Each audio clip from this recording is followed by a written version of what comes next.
The security footage was crystal clear. Vanessa Park, dressed in her designer blazer and perfectly styled hair, walking confidently to the dumpster behind NeuralSync Technologies.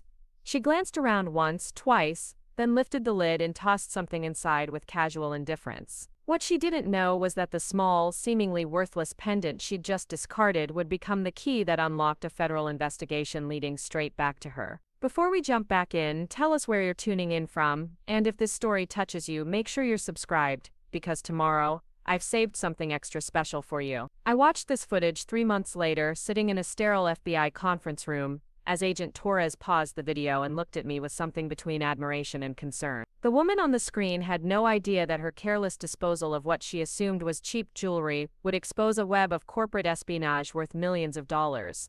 But I'm getting ahead of myself. My name is Diana Hawthorne, and this is the story of how a Christmas gift I spent weeks perfecting became the breadcrumb trail that led federal agents directly to the person who betrayed everything I'd worked to build. 2 years ago, I was living what most people would consider the perfect life in Seattle. At 31, I'd carved out a reputation as one of the top cybersecurity specialists on the West Coast. My apartment in Capitol Hill overlooked Elliott Bay, and every morning I'd drink my coffee while watching the ferries navigate the Sound, feeling grateful for how far I'd come since my days writing code in a cramped studio apartment. Technologies had recruited me 18 months earlier to head their data protection division.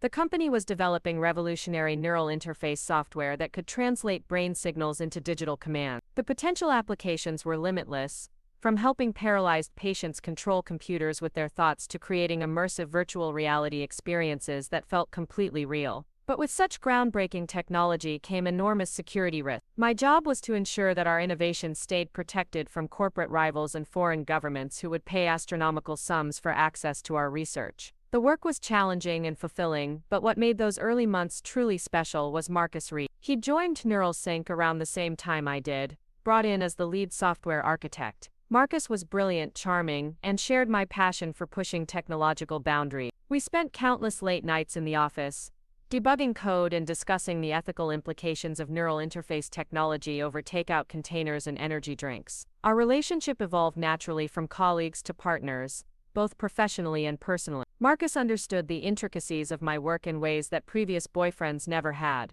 When I explained the multi-layered encryption protocols I was developing, he didn't glaze over or change the subject. Instead, he asked insightful questions and offered suggestions that actually improved my systems. For the first time in my adult life, I felt like I'd found someone who truly got me. That's what made discovering the truth so devastating. It started with small inconsistencies that my trained eye for patterns couldn't ignore. Marcus would mention conversations about our projects that I didn't remember having. He'd reference technical details from meetings he hadn't attended. When I brought this up casually, he'd laugh it off, claiming I must have told him and forgotten. For a while I accepted these explanations. The stress of our demanding jobs could certainly affect memory and attention to detail. But then I noticed something more troubling. Our most sensitive project files were being accessed outside normal business hours, always from Marcus's login credentials. The timestamps showed activity during times when he claimed to be at home or out with friends. When confronted, Marcus seemed genuinely surprised and suggested that his account might have been compromised. He immediately changed his passwords and promised to be more vigilant about security protocols.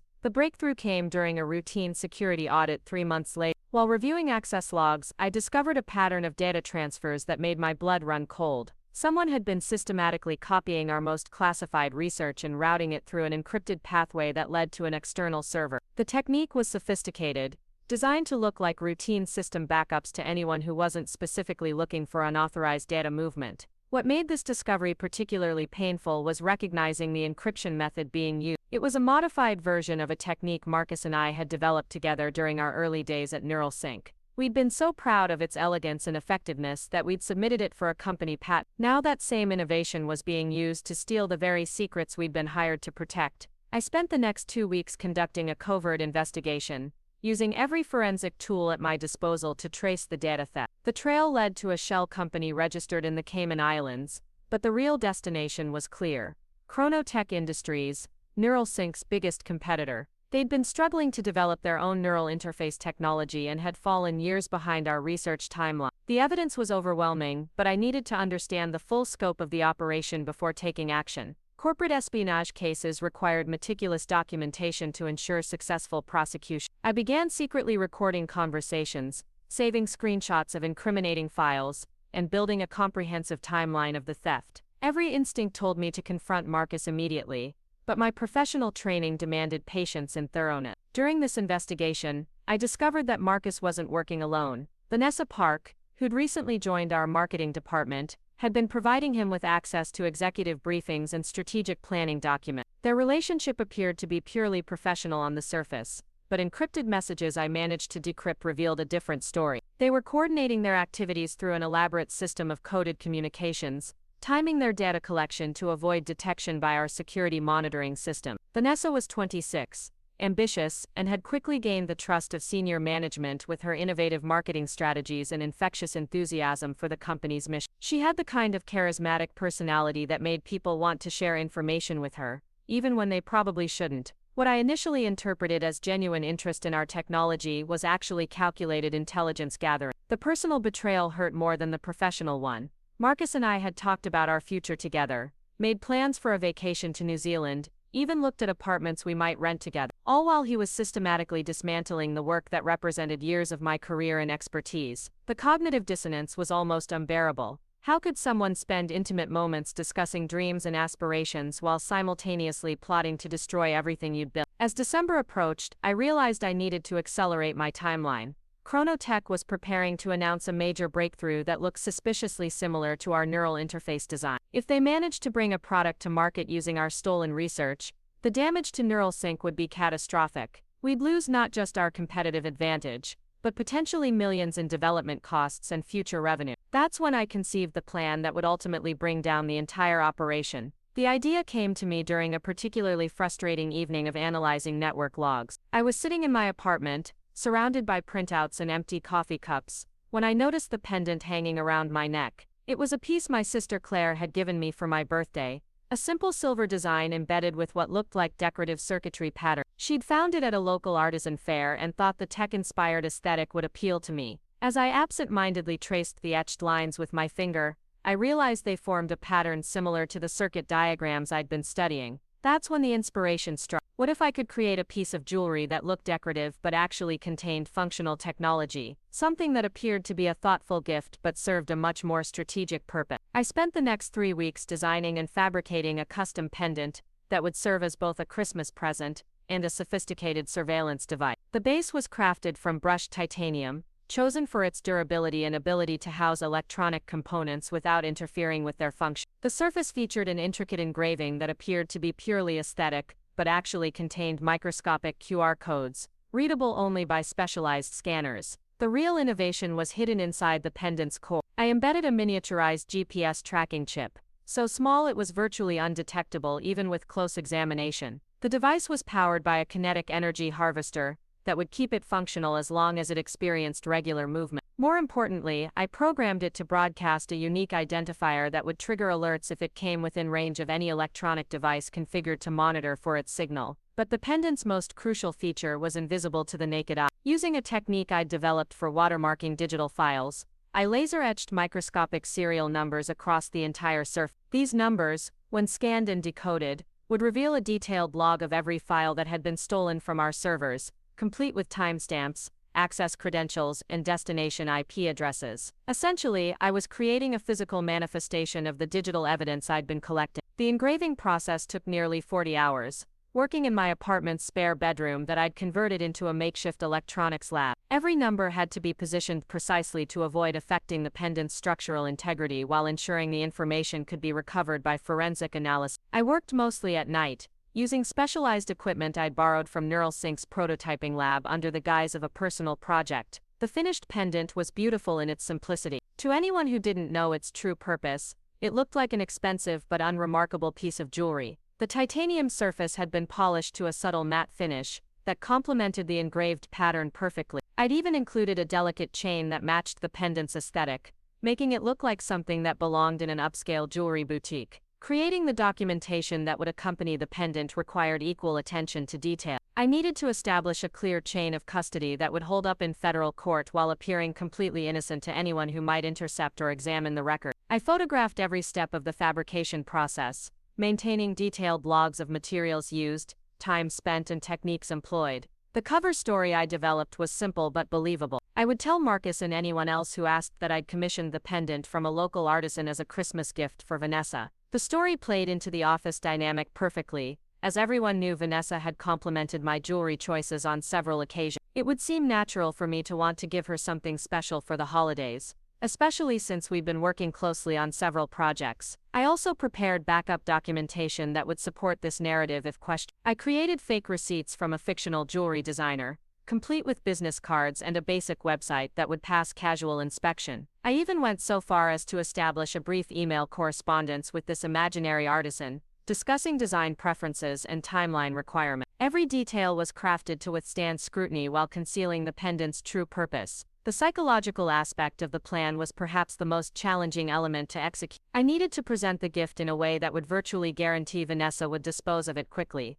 preferably in a location where its disappearance could be monitored and documented. This required understanding her personality and predicting her likely reactions to receiving an unexpected present. Based on months of observation, I knew Vanessa was incredibly image-conscious and preferred designer brands to handmade or artisanal items. She'd often made dismissive. Preparing and narrating this story took us a lot of time, so if you are enjoying it, subscribe to our channel.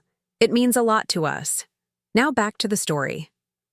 Comments about homemade gifts, expressing a clear preference for recognizable luxury labels. I was confident that a pendant presented as the work of a local craftsperson would not align with her aesthetic preferences or social aspirations. The timing of the gift presentation was crucial.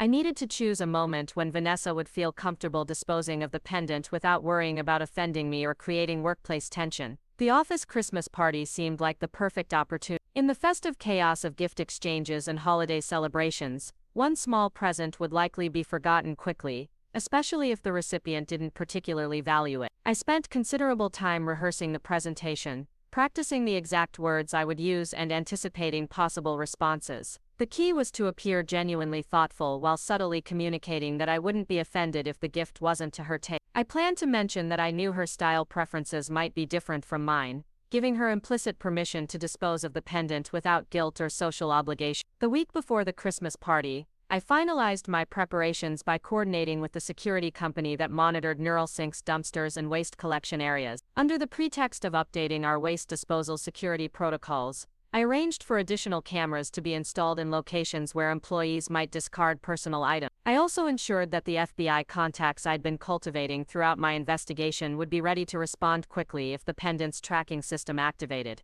Everything was in place. The pendant contained enough evidence to expose the entire espionage operation. The tracking technology would lead investigators directly to whoever disposed of it, and the legal framework was established to ensure swift prosecution. All that remained was executing the plan and waiting to see whether Vanessa would react exactly as I predicted. The Christmas party arrived with typical Seattle winter weather, a persistent drizzle that made the office's warm lighting seem especially inviting. NeuralSync had transformed the main conference room into a festive gathering space, complete with a towering tree and enough food to feed twice our employee count. The atmosphere was relaxed and celebratory, exactly what I needed to make my gift presentation seem natural and unforced. I waited until midway through the evening, when people had settled into comfortable conversations and the initial excitement of arrivals had died down. Vanessa was standing near the refreshment table, wearing a black dress that probably cost more than most people's monthly rent, laughing at something Marcus had just said. They looked like the perfect power couple, successful and confident,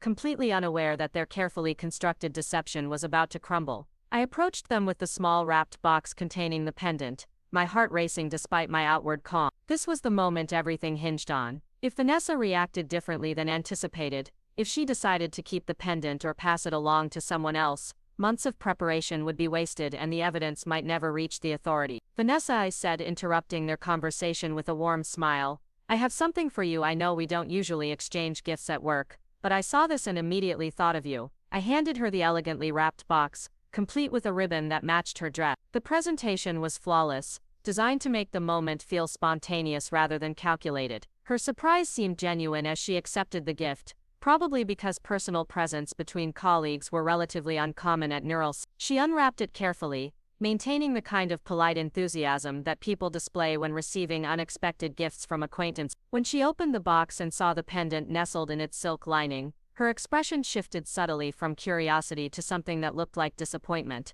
It's beautiful, she said, holding it up to catch the light. Very unique, Did you make this yourself? The question contained just enough subtle condescension to confirm my assessment of her personality. She was already categorizing the pendant as handmade amateur work, precisely what I'd hoped for. I had it commissioned from a local artisan, I replied, staying true to my prepared story. I know your style tends toward more contemporary pieces, but something about the design reminded me of the neural pathway diagrams we work with every day. I thought it might make an interesting conversation piece. Marcus leaned in to examine the pendant, his expression unreadable. For a moment I worried that he might recognize something in the engraved pattern, but his technical expertise lay in software rather than hardware design. The microscopic details that made the pendant so valuable were invisible without specialized equipment. That's very thoughtful, Vanessa said, closing the box with finality. I'll definitely treasure it. The words were perfectly polite, but her body language told a different story. She held the box like it was something she couldn't wait to put down,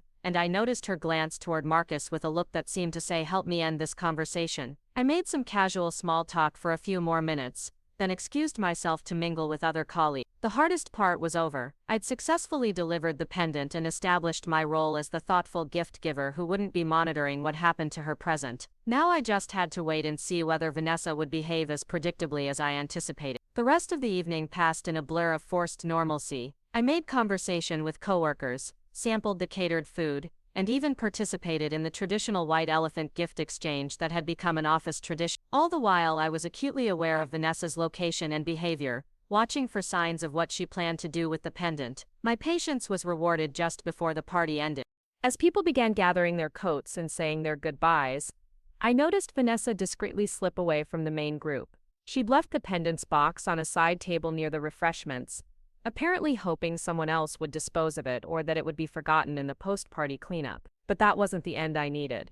For the plan to work, Vanessa herself had to be the one who disposed of the pendant, preferably in a location where the act could be documented and traced back to her specifically. I needed her to make a conscious decision to throw away what she assumed was a worthless trinket, not simply abandon it for others to handle.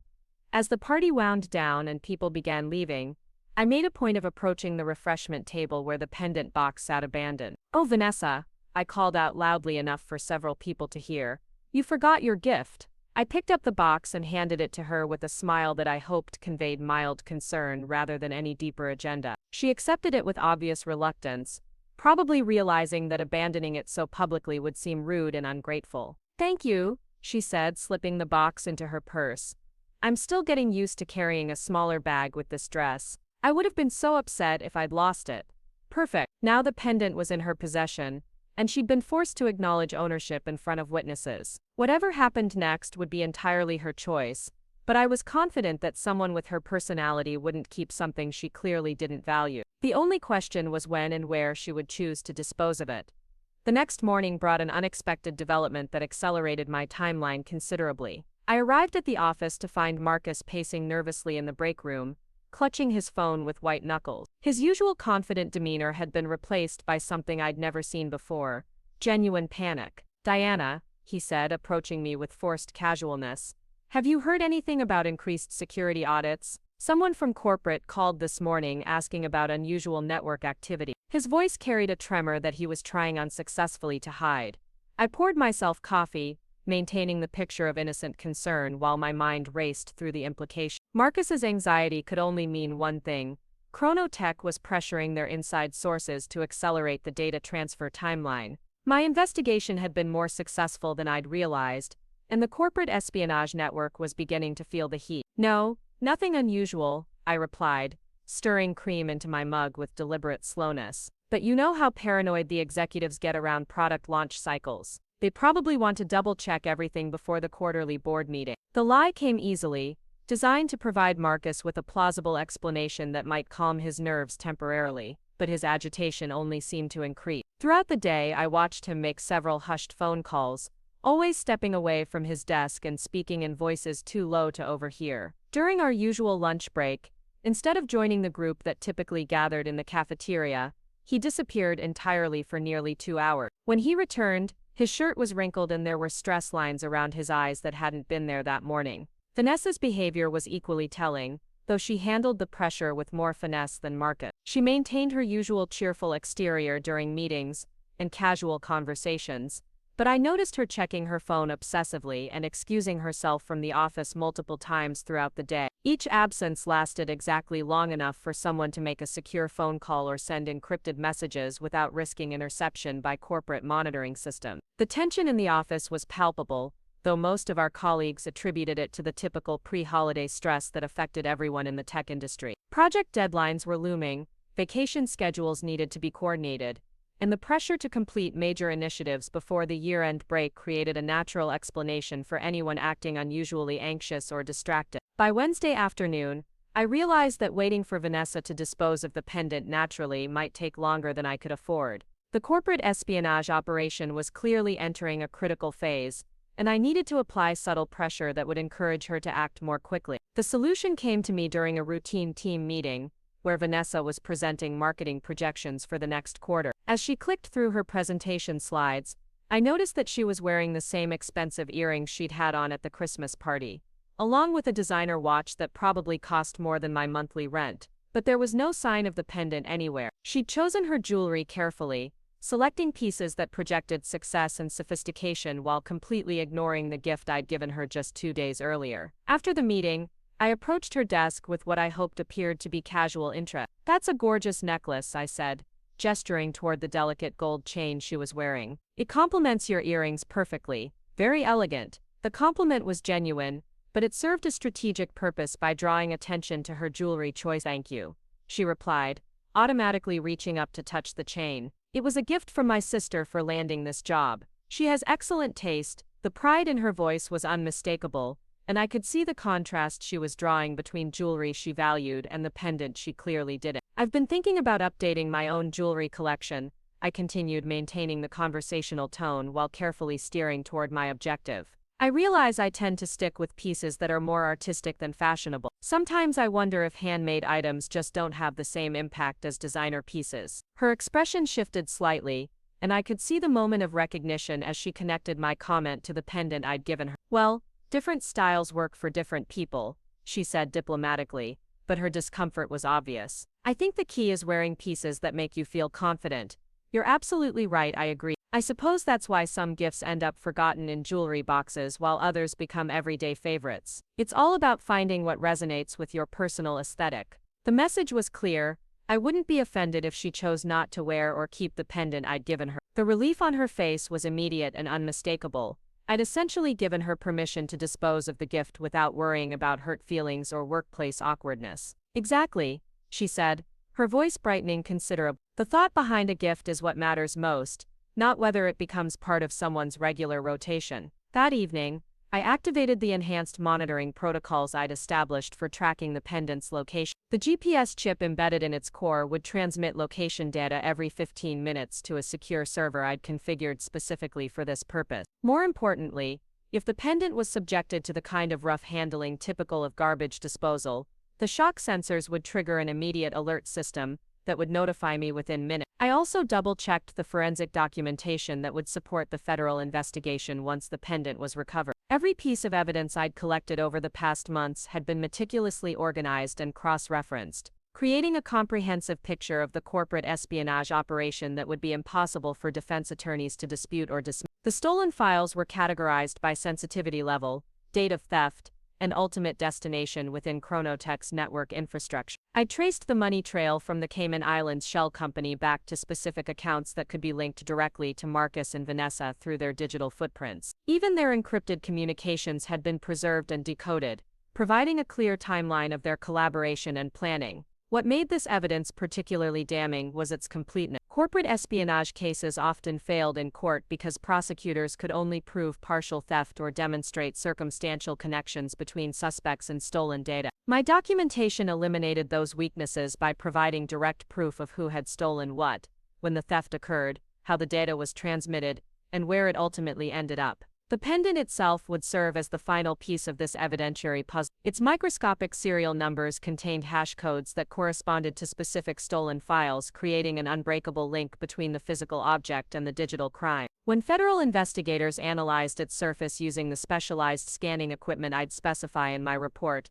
they would discover a complete catalog of intellectual property theft that could be verified against our corporate servers. Thursday morning brought the notification I'd been waiting for. My phone buzzed at exactly 9:47 a.m. with an alert from the pendant's tracking system. The GPS coordinates showed it was no longer in the NeuralSync building, but had moved to a location approximately 2 miles northwest of our office. More telling was the shock sensor data, which indicated the pendant had experienced significant impact forces consistent with being thrown into a dumpster or garbage truck. I pulled up the location on my mapping software and felt a surge of satisfaction. The coordinates corresponded to a commercial waste collection area behind a strip mall that included several restaurants and a coffee shop that Vanessa frequently visited during her lunch breaks. The timing was perfect. She'd disposed of the pendant during what should have been a routine trip to pick up her usual afternoon latte. But I needed visual confirmation before contacting federal authorities. Corporate espionage investigations required absolute certainty about every detail,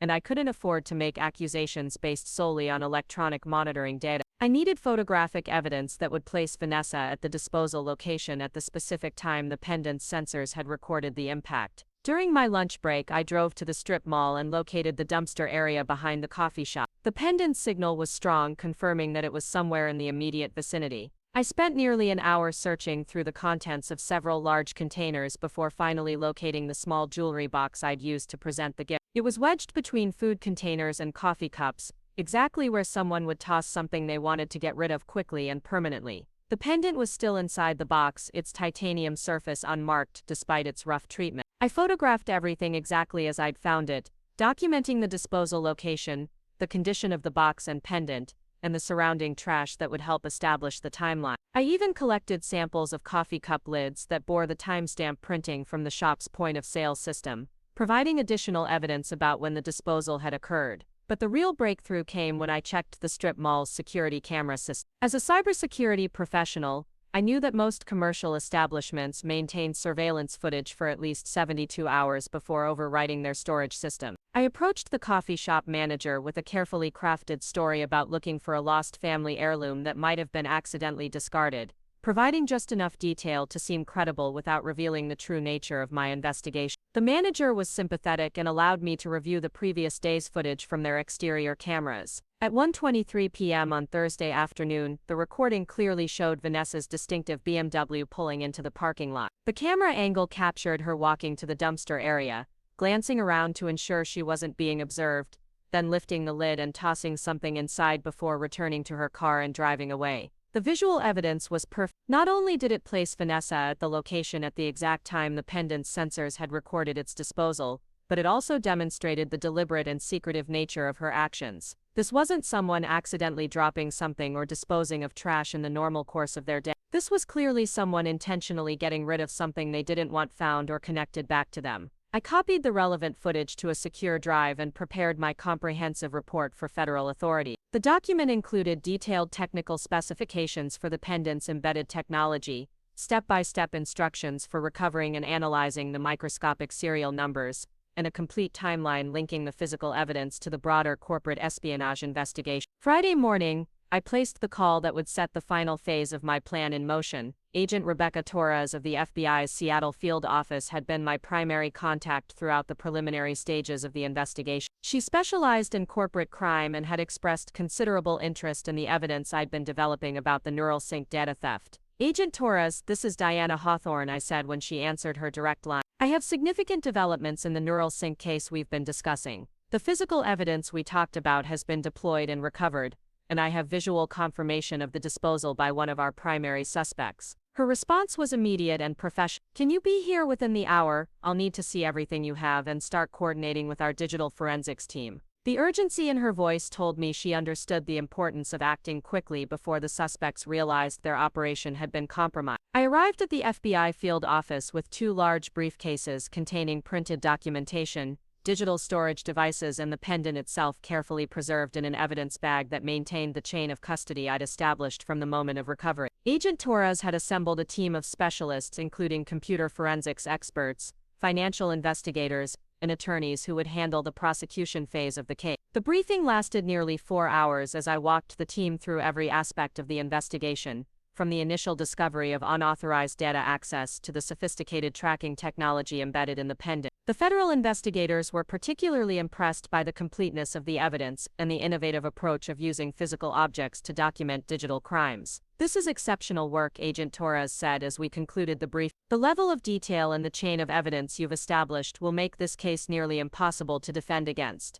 We'll need to move quickly to prevent further data theft and to arrest the suspects before they realize we're onto them." The forensics team immediately began analyzing the pendant using the specialized equipment I'd recommend. Within 2 hours, they'd successfully recovered and decoded the microscopic serial numbers, confirming that the data matched our corporate servers and providing definitive proof of which files had been stolen. The technical elegance of the solution drew admiration even from seasoned federal investigators who'd seen every type of evidence-gathering technique. What happened next unfolded with the efficiency and precision that only comes from months of careful planning and preparation. Federal agents obtained warrants for Marcus and Vanessa's homes, vehicles, and electronic devices. They coordinated with NeuralSync's security team to preserve all relevant network logs and file access records. They even arranged for surveillance teams to monitor both suspects to prevent them from destroying evidence or fleeing the jurisdiction. The arrests took place simultaneously on Monday morning. Marcus was taken into custody at his apartment in Belltown, while Vanessa was arrested in the NeuralSync parking garage as she arrived for work. The coordination was flawless, preventing either suspect from warning the other, taking steps to cover their tracks. I wasn't present for the arrests, but Agent Torres called me within an hour to provide an update. "Both suspects were completely surprised," she reported. Marcus kept insisting that there must be some mistake, while Vanessa demanded to speak with an attorney immediately. Neither of them seemed to understand how we developed such comprehensive evidence against them. The search warrants yielded additional evidence that strengthened the case even further. Marcus's home computer contained encrypted files that matched the stolen NeuralSync data, while Vanessa's phone revealed extensive communications with Chronotech representatives about the value and timeline of the intelligence they were providing. Bank records showed deposits to offshore accounts that corresponded exactly with the dates of major data thefts. But perhaps the most satisfying discovery was found in Vanessa's. Federal agents recovered the empty jewelry box that had contained the pendant, along with the original ribbon and wrapping paper I'd used to present the gift. She'd kept these items in her car, apparently planning to dispose of them separately from the pendant itself. This decision provided additional physical evidence linking her directly to the disposal of the tracking device. The media attention began almost immediately. Technology industry publications picked up the story within hours of the arrests, focusing on the innovative investigation techniques and the sophisticated nature of the corporate espionage operation. NeuralSync's stock price actually rose on news that the data theft had been discovered and stopped, as investors viewed the company's security measures and investigation capabilities as strengths rather than vulnerability. Marcus and Vanessa's arraignment hearings were scheduled for the following Wednesday. Federal prosecutors had decided to charge them under the Economic Espionage Act, which carried potential prison sentences of up to 15 years and fines in the millions of dollars. The strength of the evidence made plea negotiations unlikely, as defense attorneys would have difficulty challenging the comprehensive documentation of their clients' crimes. Chronotech's involvement added an international dimension to the case that attracted attention from trade publications and technology blogs around the world. The company's executives issued carefully worded statements denying knowledge of the data theft, but federal investigators had already begun examining their role in the conspiracy. The shell company in the Cayman Islands was identified as a front for Chronotech's intelligence operations, and additional charges were expected as the investigation expanded. For me, the personal satisfaction of seeing justice served was tempered by the professional recognition that came from solving such a high-profile case. NeuralSync's executives offered me a promotion to head of corporate security, with a substantial salary increase and expanded responsibilities for protecting the company's intellectual property. Technology industry publications requested interviews about the investigation techniques I'd developed, and I began receiving job offers from security consulting firms around the country. But the real vindication came from knowing that months of careful planning and meticulous evidence gathering had successfully protected not just my company's innovations, but the broader principle that intellectual property theft should have serious consequences. The pendant that Vanessa had casually tossed into a dumpster, dismissing it as worthless, had become the key that unlocked a federal investigation exposing millions of dollars in corporate crime. The irony wasn't lost on me that someone so focused on appearances and material status had been brought down by her inability to appreciate the true value of what she'd been given. The pendant she'd viewed as cheap, handmade jewelry had actually been a sophisticated piece of investigative technology that demonstrated skills and expertise far beyond anything she could have imagined. As I prepared for the trial phase of the case, reviewing evidence and coordinating with federal prosecutors, I reflected on how different this outcome was from what Marcus and Vanessa had expected when they began their espionage operation. They'd assumed that stealing digital files would be a victimless crime with minimal risk of detection. Instead, they discovered that some betrayals carry consequences that extend far beyond their original scope. The pendant had served its purpose perfectly, leading federal investigators directly to the people responsible for one of the most sophisticated corporate espionage operations in recent Seattle history. What began as a Christmas gift had become the foundation of a federal case that would reshape how technology companies approach intellectual property protection and corporate security. The courthouse steps were slick with November rain as I climbed toward the imposing granite facade of the federal building in downtown Seattle. 3 weeks had passed since Marcus and Vanessa's arrests, and today marked the beginning of proceedings that would determine whether months of investigation and planning would translate into actual justice. The weight of the evidence portfolio in my briefcase felt reassuring, a tangible reminder of how thoroughly I documented their betrayal. Agent Torres met me in the lobby, her expression reflecting the cautious optimism that comes with strong cases that still need to survive the unpredictability of courtroom dynamics. The defense teams filed their final motions yesterday, she informed me as we rode the elevator to the prosecution offices. Both attorneys are arguing that the pendant evidence should be excluded as entrapment, claiming you deliberately induced them to commit crimes they wouldn't have committed otherwise. The legal strategy didn't surprise corporate defense attorneys, always looked for procedural vulnerabilities when the substantive evidence was overwhelming. But I'd anticipated this argument and spent considerable time with the prosecutors ensuring that my investigation techniques would withstand judicial scrutiny. The pendant hadn't caused Marcus and Vanessa to steal corporate secrets. It had simply provided a means to document crimes they were already committing. Assistant U.S. Attorney Michael Chen had been assigned to lead the prosecution, and his reputation for handling complex white-collar cases gave me confidence in the legal team's capability. Chen was methodical, analytical, and had an impressive track record of securing convictions in corporate espionage cases that relied heavily on digital evidence. During our preparation sessions, he demonstrated a thorough understanding of both the technical aspects of the data theft and the sophisticated investigation methods I'd employed. The defense motion is essentially arguing that giving someone a gift constitutes illegal inducement. Chen explained as we reviewed the final witness list. It's a desperate strategy that suggests they know how damaging the actual evidence is. Judge Harrison has a strong background in technology cases, so I'm confident she'll see through the legal misdirection and focus on the substantive crime. The first day of proceedings began with jury selection, a process that took longer than expected due to the technical nature of the case and the extensive media coverage it had received. Potential jurors were questioned extensively about their familiarity with technology companies, their understanding of corporate espionage, and their ability to evaluate complex digital evidence without bias. The final panel included software engineers, business professionals, and educated citizens who demonstrated the analytical skills necessary to understand the intricacies of the case. Marcus's defense team had hired Catherine Walsh, a prominent criminal attorney from San Francisco known for her aggressive cross-examination style and her ability to create reasonable doubt in seemingly airtight cases. Walsh's opening statement focused heavily on portraying Marcus as a dedicated employee who had been set up by a vindictive colleague with access to sophisticated surveillance technology. She painted me as someone who had orchestrated an elaborate scheme to frame innocent people,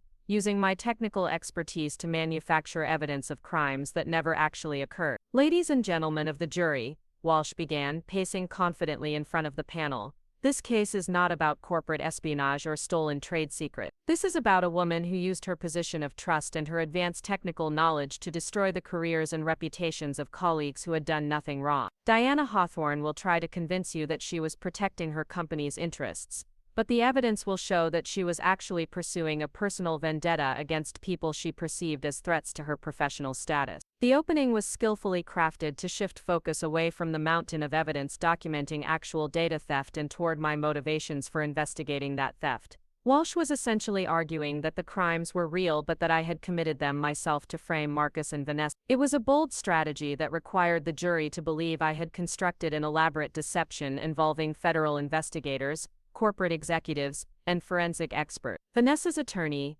David Kim from a prestigious Seattle firm, took a different approach that acknowledged the data theft but denied his client's involvement. Kim argued that Vanessa had been manipulated by Marcus, who had exploited her trust and her legitimate access to marketing information to further his own criminal enterprise. This defense strategy required demonstrating that Vanessa was unaware of Marcus's true intentions and had been an unwitting accomplice rather than a co-conspirator. Vanessa Park came to NeuralSync with dreams of building a successful career in technology marketing, Kim told the jury during his opening statement. She was young, ambitious, and eager to prove herself in a competitive industry. Marcus Reed recognized her vulnerability and systematically exploited her desire to succeed, convincing her to share information that she believed was part of normal business collaboration. When she realized she had been used, it was too late to extract herself from a situation that had spiraled beyond her control. The prosecution's case began with Agent Torres establishing the scope and sophistication of the corporate espionage operation. Using detailed charts and timeline graphics, she walked the jury through the pattern of data access that had first alerted me to the security breaches. The evidence showed systematic theft of intellectual property over a period of 8 months, with stolen files being carefully selected based on their commercial value and strategic importance to competitors. This was not a case of accidental data exposure or casual information sharing.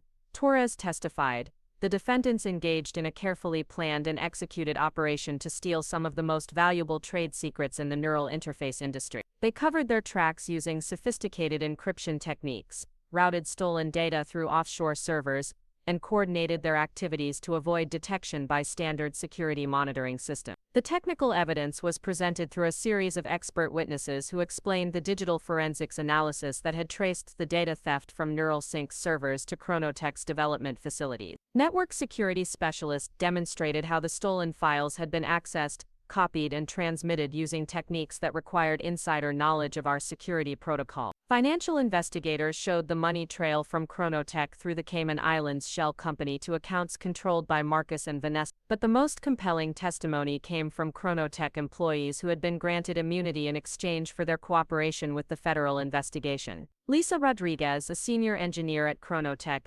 testified that her company had been struggling with their neural interface development until they suddenly acquired detailed technical specifications that matched NeuralSync's proprietary designs almost exactly. We had been working on similar technology for 3 years without achieving the breakthrough we needed, Rodriguez explained to the jury. Then in early March, our project manager received a package of technical documents that solved most of our fundamental design problems. The specifications were so detailed and accurate that we were able to accelerate our development timeline by at least 18 months. Rodriguez's testimony was particularly damaging because it established the direct connection between the stolen NeuralSync files and Chronotech's sudden technological advancement. The dates of her company's breakthroughs corresponded precisely with the timeline of data theft that our security logs had documented. More importantly, her description of the stolen documents matched the specific files that Marcus and Vanessa had accessed using their NeuralSync credentials. The prosecution then called me to testify about my discovery of the data breach and the investigation that followed.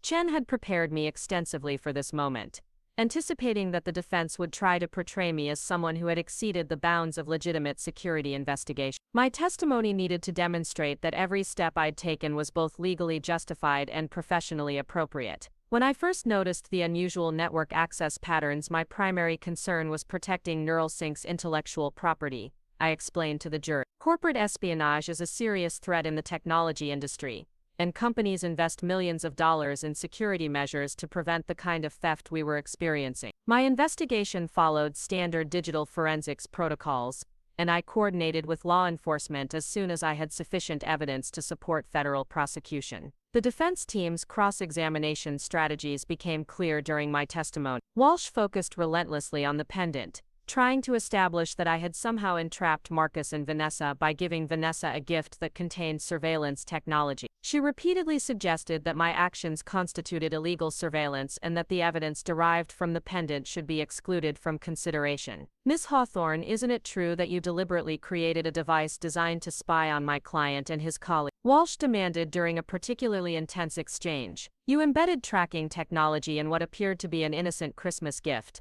knowing that the recipient would likely dispose of it in a way that would trigger your surveillance system. The pendant contained evidence of crimes that had already been committed, I replied calmly.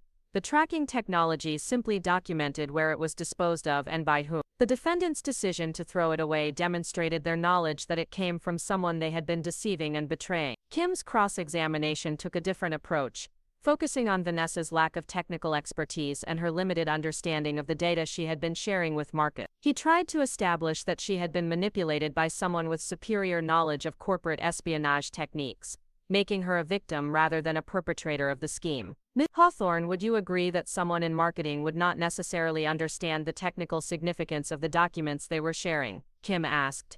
My client was not a cybersecurity expert like yourself. She may have believed she was participating in legitimate business collaboration rather than criminal activity. The encrypted communications between your client and Chronotech representatives suggest otherwise, I respond. The messages clearly discussed payment schedules, delivery timelines, and the commercial value of the information being provided. These were not the conversations of someone who believed they were engaged in routine business activity. The most dramatic moment of the trial came when the prosecution presented the pendant itself as evidence. Using specialized microscopic projection equipment, forensics experts displayed the tiny serial numbers etched into the titanium surface, showing the jury exactly how the stolen file information had been encoded into the jewelry's design. The technical elegance of the solution impressed even the defense attorneys, who had no choice but to acknowledge the sophistication of the evidence-gathering technique. Agent Torres then testified about the investigation that followed the pendant's recovery, describing how the GPS tracking data and security camera footage had established a clear chain of evidence linking Vanessa to its disposal. The visual evidence was particularly compelling,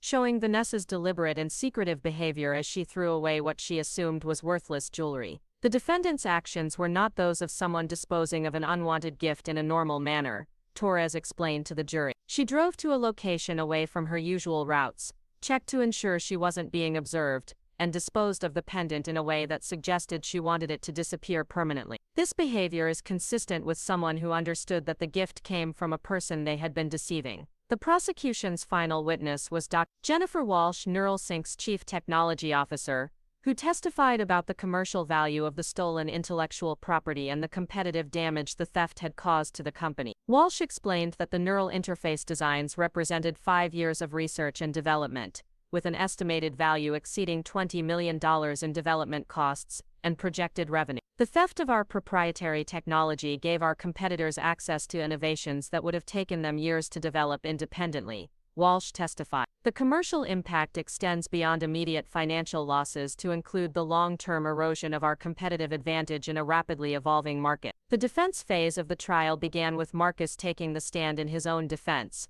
a risky strategy that his attorneys had apparently decided was necessary given the strength of the prosecution's evidence. Marcus's testimony focused on portraying himself as a dedicated employee who had been set up by a colleague with sophisticated technical capabilities and access to corporate security systems. I never stole anything from NeuralSync, Marcus insisted under direct examination by his attorney. Diana Hawthorne had access to our entire network infrastructure and the technical knowledge to manipulate digital evidence in ways that would be impossible for someone without her specialized training. She created false evidence to support her accusations because she was jealous of my relationship with Vanessa and resentful of my professional success. The prosecution's cross-examination of Marcus was methodical and devastating. Chen systematically walked through the digital evidence, forcing Marcus to explain how each piece of stolen data had been accessed using his credentials, transmitted through servers he controlled, and delivered to recipients he had been communicating with. Marcus's explanations became increasingly implausible as the questioning continued,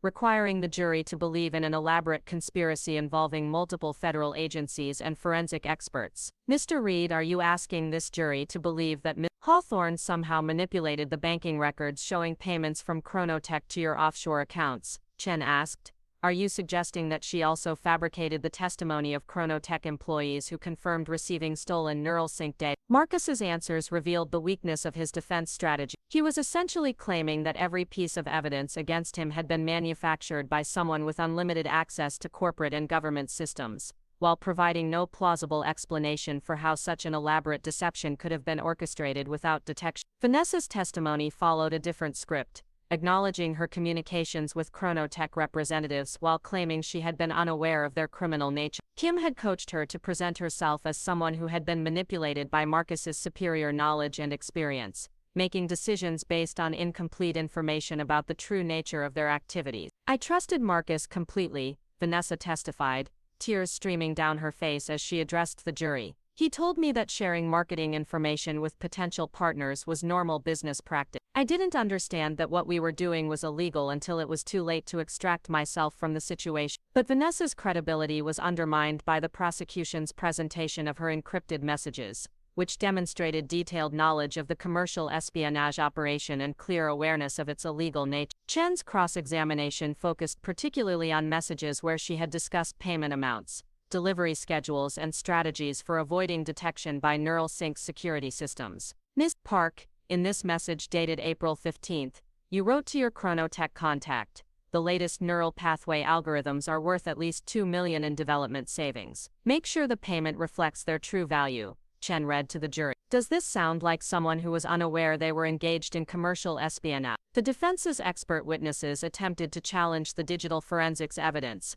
arguing that the network logs and file access records could have been manipulated by someone with administrative access to NeuralSync's system. But their testimony was weakened by their inability to explain how such manipulation could have been coordinated with the extensive physical evidence, including the pendant, security camera footage, and banking record. The prosecution's rebuttal witnesses systematically dismantled the defense experts' theories, demonstrating that the digital evidence had been independently verified by multiple federal agencies using different analytical techniques. The consistency of the evidence across multiple investigation methods made claims of manipulation increasingly implausible. The closing arguments lasted an entire day, with each side making their final appeal to the jury's interpretation of the evidence. Chen's prosecution summary was a masterpiece of logical progression, walking the jury through the complete timeline of the espionage operation from initial data theft through ultimate exposure and arrest. The defendants want you to believe that this entire case is an elaborate fabrication created by one woman with technical expertise, Chen concluded. But the evidence comes from multiple independent sources: corporate security logs, federal forensics analysis, banking records, testimony from Chronotech employees, and physical evidence including the pendant that led investigators directly to the criminals responsible for this theft. Walsh's closing argument for Marcus focused on attacking the credibility of the investigation and suggesting that reasonable doubt existed about her client's guilt. She emphasized the sophisticated nature of the evidence-gathering techniques and argued that someone with my technical capabilities could have manufactured evidence to support false accusations. Diana Hawthorne had the means, the motive, and the opportunity to create this entire scenario, Walsh argued. She had unlimited access to corporate networks, specialized knowledge of digital forensics, and personal reasons to want to destroy my client's reputation and career. The prosecution's case is built on evidence that could have been fabricated by the very person who claims to have discovered it. Kim's closing for Vanessa emphasized her youth, inexperience, and manipulation by Marcus, painting her as someone who had made poor decisions but lacked criminal intent. He argued that even if the jury believed she had participated in information sharing, her actions didn't rise to the level of criminal conspiracy because she hadn't understood the true nature of what she was doing. The jury deliberated for 2 full days before returning their verdict. The tension in the courtroom was palpable as the foreman stood to read the decision that would determine whether months of investigation and weeks of trial testimony would result in justice for the crimes that had been committed. We, the jury, find the defendant Marcus Reed guilty on all counts of economic espionage, conspiracy to commit espionage, and wire fraud, the foreman announced. The words brought a surge of satisfaction that I tried to keep from showing on my face. We, the jury, find the defendant Vanessa Park guilty on all counts of economic espionage, conspiracy to commit espionage, and wire fraud. The verdict was unanimous on all charges, indicating that the jury had been convinced by the comprehensive evidence and had rejected the defense arguments about entrapment and manipulation. Marcus's face went ashen as the reality of his conviction settled in, while Vanessa began crying softly at the defense table. Judge Harrison scheduled sentencing for 6 weeks later, allowing time for pre-sentence investigations and victim impact statements. The conviction carried maximum penalties of 15 years in federal prison and millions of dollars in fines, though the actual sentences would depend on various factors including cooperation with ongoing investigations and acceptance of responsibility for their crime. The weeks following the convictions brought unexpected developments that expanded the scope of the investigation far beyond what anyone had initially anticipated. Chronotech's executives, faced with mounting evidence of their company's involvement in the espionage operation, began cooperating with federal investigators in hopes of negotiating reduced penalties for their corporation. Their disclosures revealed that the NeuralSync theft was just one component of a much larger industrial espionage network that had been operating across the Pacific Northwest technology corridor for nearly 3 years. Agent Torres called me on a gray December morning, with news that would reshape my understanding of how extensive the conspiracy had actually been. We've identified at least 6 other technology companies that were targeted by the same network, she explained during our phone conversation. Chronotech was essentially operating a clearinghouse for stolen intellectual property, collecting trade secrets from multiple sources and distributing them to the highest bidders in international markets. The revelation meant that my investigation had uncovered something far more significant than a simple case of corporate rivalry. The espionage network had been systematically targeting companies working on cutting-edge technologies including artificial intelligence, quantum computing, and advanced materials research. The estimated value of stolen intellectual property exceeded $200 million, making it one of the largest corporate espionage cases in federal history. My role in the expanded investigation required me to work closely with a joint task force that included FBI agents, Treasury Department investigators, and cybersecurity specialists from the Department of Homeland Security. The pendant that had originally served as evidence in Marcus and Vanessa's prosecution became the template for a series of similar tracking devices that were deployed across multiple companies to identify other participants in the espionage network. The technical challenges of scaling up the investigation were considerable. Each tracking device needed to be customized for the specific corporate environment and the suspected individuals being monitored. The legal framework required separate warrants and authorization procedures for each target company, and the coordination between federal agencies demanded unprecedented levels of interagency cooperation. Sarah Martinez, a forensic technology specialist with the FBI's Seattle field office, became my primary collaborator in developing the expanded surveillance program. Martinez had an extensive background in corporate counterintelligence and broad expertise in international financial crimes that complemented my cybersecurity skills perfectly. The sophistication of this network suggests state-level involvement, Martinez explained during one of our strategy sessions. The encryption techniques, the money laundering infrastructure, and the systematic targeting of specific technology sectors all point to foreign intelligence services using corporate espionage as a cover for strategic intelligence collection. This assessment added a national security dimension to the investigation that brought additional resources, but also increased the complexity of the legal proceeding. The Justice Department assigned additional prosecutors specializing in espionage cases, while the State Department began coordinating with international partners to trace the ultimate destinations of the stolen technology. The sentencing hearing for Marcus and Vanessa was scheduled for early January, but the expanded scope of the investigation meant that their cooperation could potentially reduce their prison terms in exchange for testimony against other participants in the network. Both defendants faced difficult decisions about whether to maintain their innocence or provide information that could help federal investigators dismantle the broader conspiracy.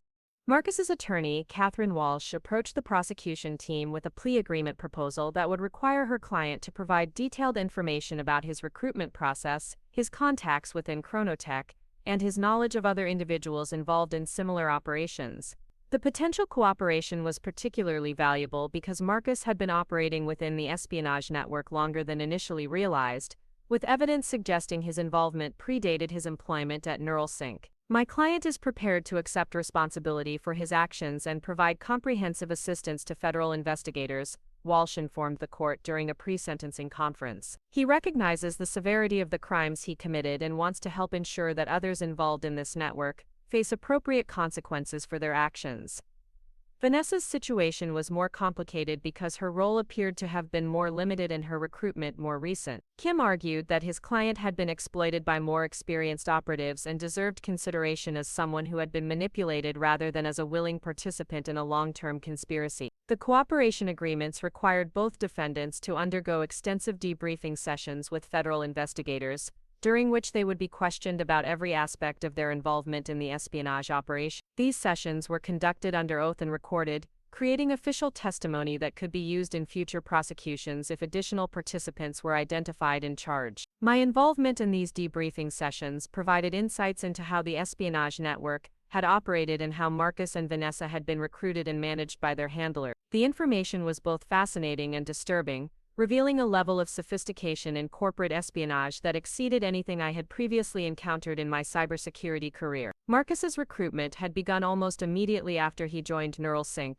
when he was approached by someone claiming to be a technology recruiter interested in his career development. The initial contacts were carefully designed to seem like legitimate professional networking, with discussions about job opportunities at other companies and invitations to industry conferences where he met individuals who were actually intelligence operatives. They were incredibly patient and professional, Marcus explained during one of his debriefing sessions. The recruitment process took months, with each interaction building trust and creating a sense of obligation. By the time they made explicit requests for corporate information, I felt like I was already committed to helping them, and the financial incentives made it easy to rationalize what I was doing. Vanessa's recruitment had followed a different pattern, targeting her through social media connections and professional networking platforms. She had been approached by individuals claiming to work for venture capital firms interested in marketing strategies for technology startups. The conversations gradually shifted toward requests for market intelligence and competitive analysis that seemed like routine business research but actually constituted industrial espionage. I thought I was helping legitimate investors understand market opportunities, Vanessa testified during her cooperation sessions. The requests started small and gradually escalated, but each step seemed reasonable given the previous one. It wasn't until much later that I realized I was participating in systematic theft of corporate secrets. The debriefing sessions revealed operational details that helped investigators understand how the espionage network maintained security and avoided detection. Communications were conducted through encrypted messaging platforms that automatically deleted conversations after specified time periods. Financial payments were processed through cryptocurrency exchanges and offshore banking networks that obscured the money trail. Operational security protocols required participants to use codenames and meet only in carefully selected locations that minimized surveillance risk. Perhaps most disturbing was the revelation that the network had been actively recruiting technology professionals for years, building a pipeline of potential assets within companies across the region. The recruitment process was systematic and professional, targeting individuals with financial pressures, career frustrations, or personal vulnerabilities that made them susceptible to manipulation. The information provided by Marcus and Vanessa led to the identification of at least 12 other technology professionals who had been recruited by the same network. Federal investigators began surveillance operations targeting these individuals, using techniques similar to the pendant strategy that had been successful in the original case. The expanded investigation also revealed the international scope of the operation, with stolen technology being transmitted to recipients in several countries that were considered strategic competitors of the United States. The State Department began working with international law enforcement agencies to identify and prosecute the overseas components of the network, though the diplomatic complexities of such cooperation presented significant challenges. My professional reputation within the cybersecurity community was transformed by the success of the investigation. Technology publications featured detailed articles about the innovative surveillance techniques I had developed, and I began receiving speaking invitations from industry conferences and academic institutions. The pendant methodology was adopted by other companies as a template for detecting and documenting corporate espionage, leading to additional prosecutions across the technology sector. NeuralSync's executives recognized that my work had not only protected their company's intellectual property but had also exposed a threat that could have eventually compromised their ability to compete in international markets. The promotion to Chief Security Officer came with responsibilities for developing comprehensive counterintelligence programs that would protect against future espionage attempts. The new position required me to work closely with federal law enforcement agencies on an ongoing basis, serving as a liaison between the private sector and government investigators working to combat corporate espionage. This collaboration involved developing standardized protocols for reporting suspected espionage activities and creating training programs to help companies identify potential security threats. The financial impact of the investigation extended far beyond the immediate prosecution. Chronotech faced civil lawsuits from multiple companies whose technology had been stolen, with potential damages in the hundreds of millions of dollars. The company's stock price collapsed as investors realized the extent of their legal exposure, and several senior executives resigned in the aftermath of the federal charges. More broadly, the case prompted legislative hearings about the adequacy of existing laws governing corporate espionage and the protection of American technological innovation. Senators and representatives from states with major technology industries called for enhanced penalties for economic espionage and increased funding for federal agencies responsible for investigating such crimes. The personal satisfaction of seeing justice served was complicated by the realization of how close the espionage network had come to achieving its objective. If Vanessa had not dismissed the pendant as worthless jewelry,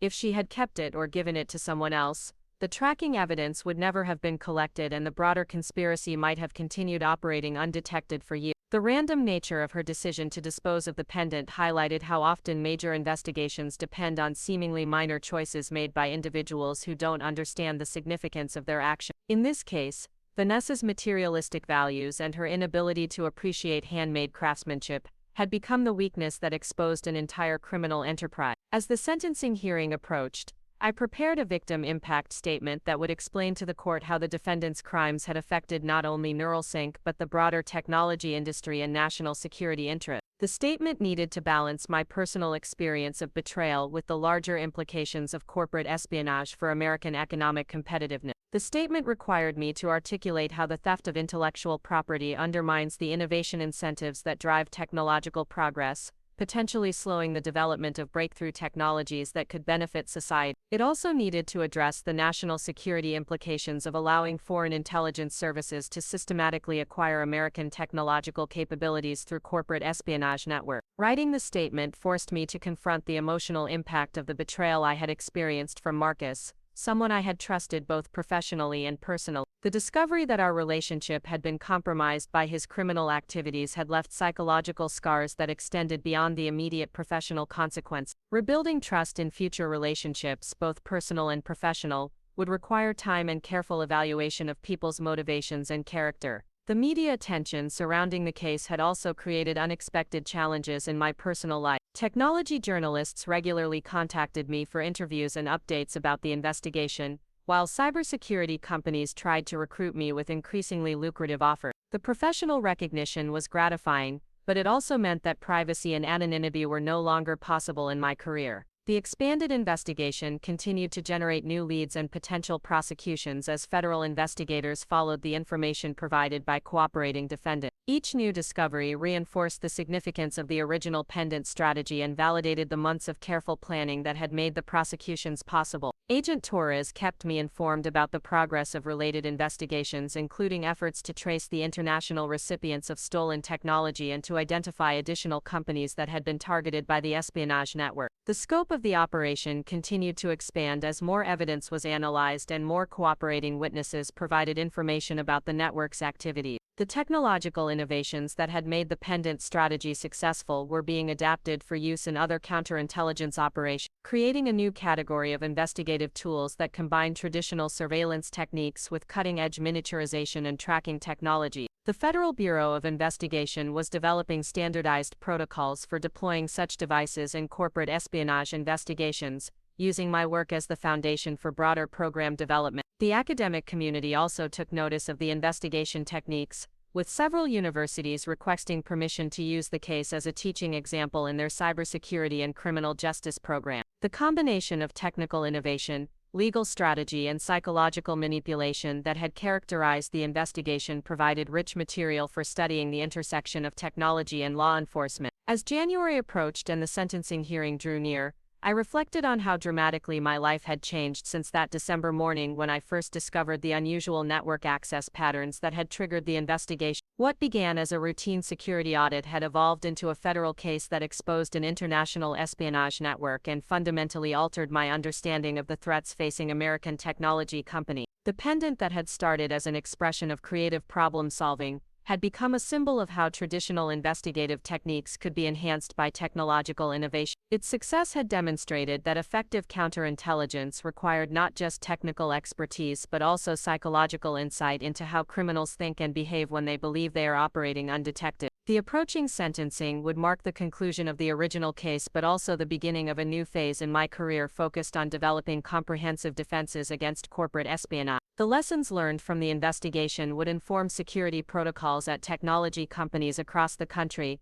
potentially preventing future thefts of intellectual property that could compromise American technological leadership. The irony that Vanessa's casual disposal of what she perceived as cheap jewelry had exposed such a sophisticated criminal enterprise would never cease to amaze me. Her inability to recognize value when it didn't conform to her materialistic expectations had become the key that unlocked a federal investigation with international implications. The morning of January 15 dawned crisp and clear, with Mount Rainier visible in the distance as I made my way to the federal courthouse for what would be the final chapter in Marcus and Vanessa's legal proceeding. The sentencing hearing would determine whether their cooperation with the broader investigation would translate into reduced prison terms, or if Judge Harrison would impose the maximum penalties allowed under federal sentencing guidelines. The courthouse steps that had seemed so imposing months earlier now felt familiar, a place where justice had slowly but methodically worked its way through the complex process of holding criminals accountable for their actions. The media presence was smaller than during the trial,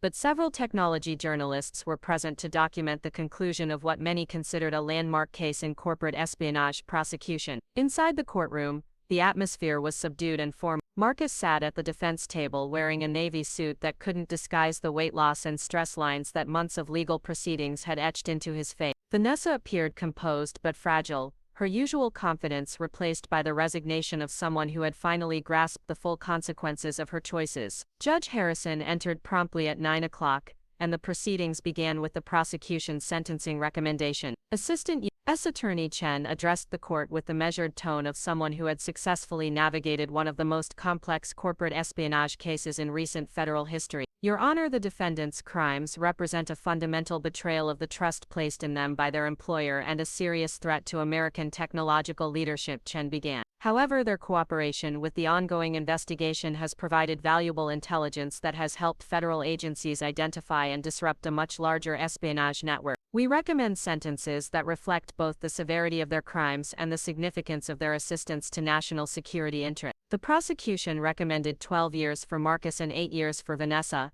along with substantial financial penalties and restitution payments to NeuralSync and other affected companies. These recommendations represented significant reductions from the maximum possible sentences, acknowledging the value of their cooperation while still imposing meaningful consequences for their criminal conduct. Marcus's attorney presented a sentencing memorandum that emphasized her client's acceptance of responsibility and his extensive cooperation with federal investigators. The document included letters of support from family members and former colleagues who described Marcus as someone who had made catastrophic errors in judgment but retained the potential for rehabilitation and positive contributions to society. Mr. Reed recognizes that his actions caused immeasurable harm to his former employer, his colleagues, and the broader technology industry.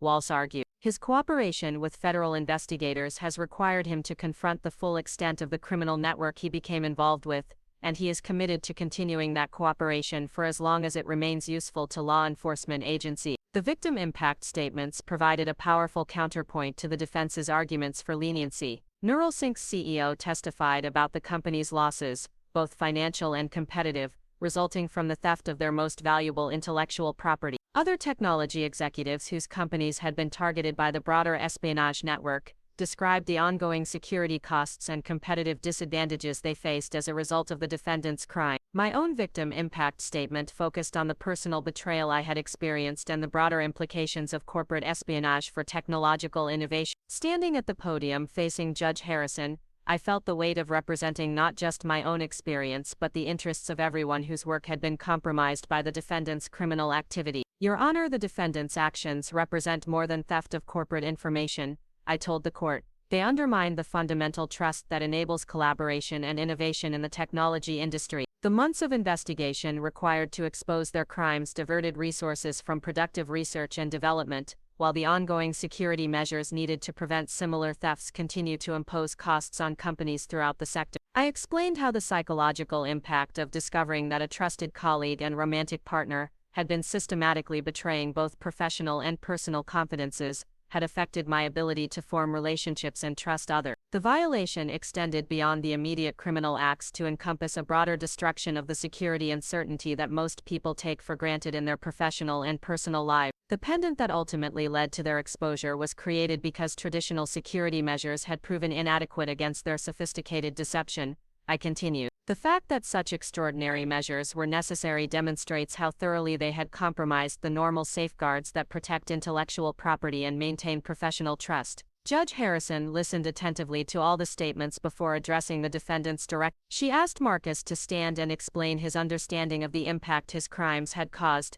testing whether his apparent acceptance of responsibility was genuine or simply a calculated attempt to reduce his sentence. I understand now that my actions went far beyond stealing corporate information, Marcus replied, his voice barely audible in the silent courtroom. I betrayed people who trusted me, damaged companies that had invested in developing innovative technologies, and participated in activities that threatened American technological leadership. There is no excuse for what I did, and I accept full responsibility for the consequences of my choice. Vanessa's statement was briefer but seemed more emotionally genuine, perhaps because her role in the conspiracy had been less extensive and her understanding of its implications had developed more recently. I made terrible decisions based on greed and ambition, and I hurt people who had done nothing to deserve such treatment, she said through tears. I hope that my cooperation with federal investigators will help prevent others from making similar mistakes and will contribute to protecting American companies from the kind of criminal network I became involved with. Judge Harrison's sentencing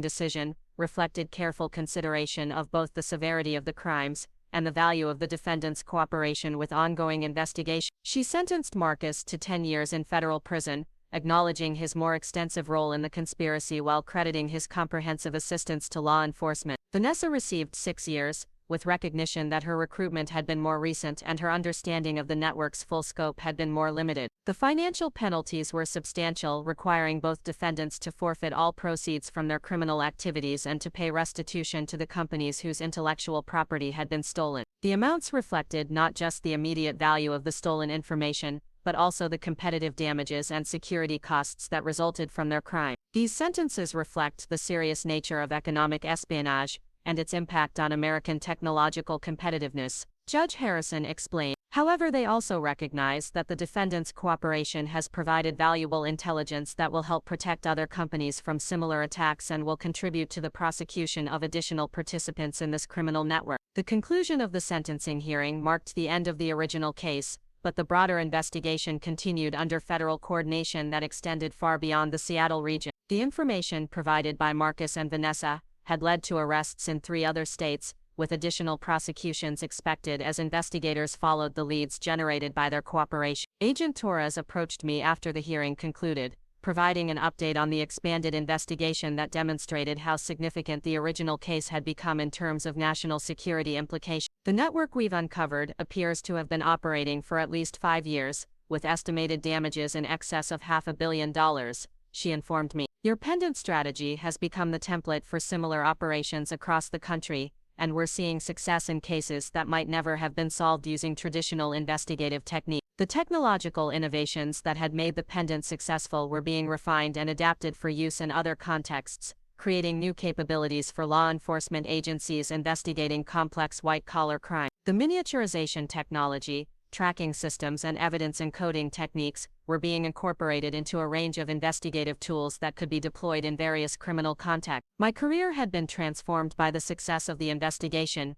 with opportunities arising in both the private sector and government service. The Chief Security Officer position at NeuralSync provided a platform for developing comprehensive counterintelligence programs, while consulting opportunities with other technology companies offered the chance to help them protect against similar threats. The academic and professional recognition that followed the case included invitations to speak at major cybersecurity conferences, and to contribute to policy discussions about protecting American technological assets from foreign espionage. The Pentagon's Defense Advanced Research Projects Agency expressed interest in funding research based on the investigative techniques I had developed, potentially leading to new capabilities for protecting military and intelligence technology. Perhaps most satisfying was the knowledge that the investigation had prevented Chronotech and their international partners from benefiting from the stolen NeuralSync technology. The company's attempts to develop products based on our intellectual property had been abandoned when their executives realized that federal investigators had comprehensive evidence of the theft. The competitive advantage they had hoped to gain through espionage had instead become a liability that ultimately destroyed their business. The broader impact of the case extended to policy discussions in Congress about strengthening protections for American technological innovation. Legislators from both parties cited the investigation as evidence of the need for enhanced penalties for economic espionage and increased funding for agencies responsible for investigating such crime. The case had become a reference point for discussions about the intersection of national security and corporate intellectual property protection. The personal cost of the investigation and trial had been significant, requiring months of intensive work and emotional energy that could have been devoted to other pursuits. The betrayal by Marcus had left psychological scars that would take time to heal, while the media attention had eliminated the privacy and anonymity I had previously taken for granted in my professional life. However, the satisfaction of seeing justice served and knowing that the investigation had protected not just NeuralSync but potentially dozens of other companies from similar attacks provided a sense of purpose and accomplishment that justified the personal sacrifices involved. The pendant that had started as an expression of creative problem-solving had become a symbol of how individual initiative and technical expertise could contribute to broader national security interests. The irony that Vanessa's materialistic values and dismissive attitude toward handmade craftsmanship had become the weakness that exposed an international criminal conspiracy would always seem almost too perfect to believe. Her inability to recognize the value of something that didn't conform to her brand-conscious aesthetic had provided the opening that federal investigators needed to dismantle a sophisticated espionage network. As I left the courthouse for the final time in connection with the original case,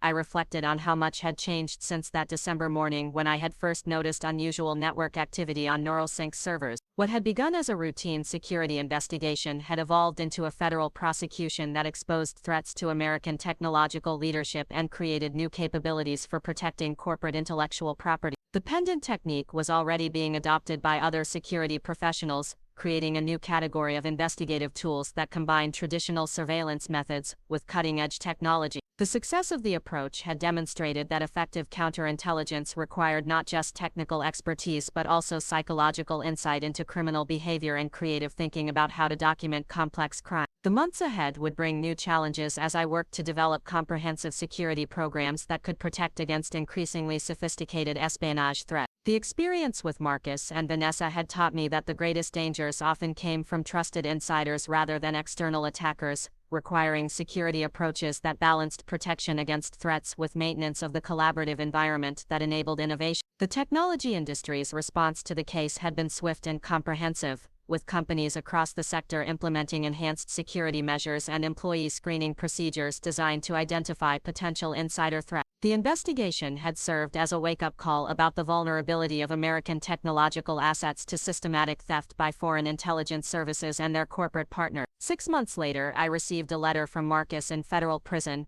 expressing remorse for his actions and gratitude for the professionalism I had shown throughout the investigation. He acknowledged that my methodical approach to building the case had ensured that justice was served while providing him and Vanessa with opportunities to cooperate and potentially reduce their sentences. The letter represented a form of closure that allowed me to move forward with confidence that the investigation had achieved its objectives of stopping the espionage network while holding the participants accountable for their crimes. The pendant that had made it all possible was now displayed in a secured case at the FBI's Seattle field office, serving as a training example for agents learning about innovative investigative techniques. Up next, you've got 2 more standout stories right on your screen. If this one hit the mark, you won't want to pass these up. Just click and check them.